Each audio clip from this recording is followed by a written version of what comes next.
Hello, I'm Barbara Wong, and I'm a product director at Trove e-commerce. We provide technology to power circular shopping, ultimately reducing carbon emissions by helping brands make used items sellable. I'm based in the San Francisco Bay Area in California, where I started my career at the intersection of sustainability and digital technology. My career path to digital tech was not a straight path. I started with a degree in international development and a career in management consulting focused on sustainability and energy. But I've always been driven by purpose, specifically environmental sustainability, and a curiosity just to learn new skills. And purpose and curiosity led me to a 3-year stint working in Beijing, China, and ultimately in software. I believe that technology is ultimately an enabler to solve problems. As I mentioned, I started working in tech midway through my career. I didn't have a technical background or really considered myself technical, but I understood that if you can use technology and understand how it works, then it unlocks opportunities for problem solving at scale. And the main problem that I wanted to contribute to solve was climate change.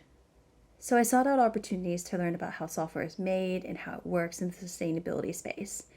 Joining startups was the best way to get hands-on experience and also just find like-minded colleagues where you were collaborating on a shared mission. Throughout my career in tech and not in tech, I always found myself to be the only woman or the only person of color in the meeting room. My personal experience is that I didn't necessarily find my gender or ethnicity as a limitation or liability per se, but it wasn't a differentiator. My perspective is inherently different and diverse and therefore valuable, but it did require me to be bold, to speak up, to find mentors for support, and even peer mentors. The first real obstacle I faced as a woman was when I was becoming a mother, pregnant with my first child. At an earlier tech company I worked in, I found the work culture and expectations just not conducive to the kind of parent I wanted to become.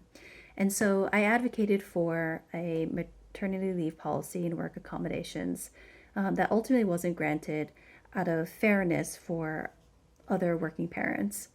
And I realized that while the intention of the stance was to create a sense of fairness, it had the unintended effect of creating a bias for the male experience and work expectations. The learning I took away from that experience, I just brought forward with me as a leader in other companies.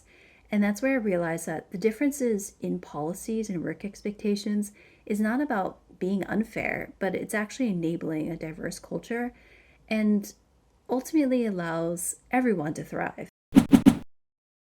Technology can be an enabler to solve problems and to create community, inspiring younger generations of girls and women to know that they have a leadership role in the tech industry.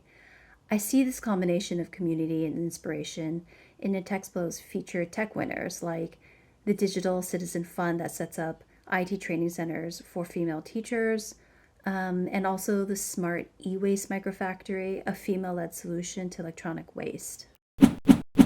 2 things. Don't let titles or job descriptions block you from pursuing a career in an area that you don't have formal training in. There's so many ways to gain experience and skills, such as taking a coding or a product bootcamp course, a certificate class, just networking, sabbaticals to volunteer, or a minternship, a mid-career internship. Second, don't ever say to yourself, I'm not technical enough. This seamless integration of technology in our day-to-day lives now just gives us all a baseline literacy in technology. Think of yourself as a user of technology. And just like the central tenet in product development, which is to be user-centric, don't discount your own unique user story.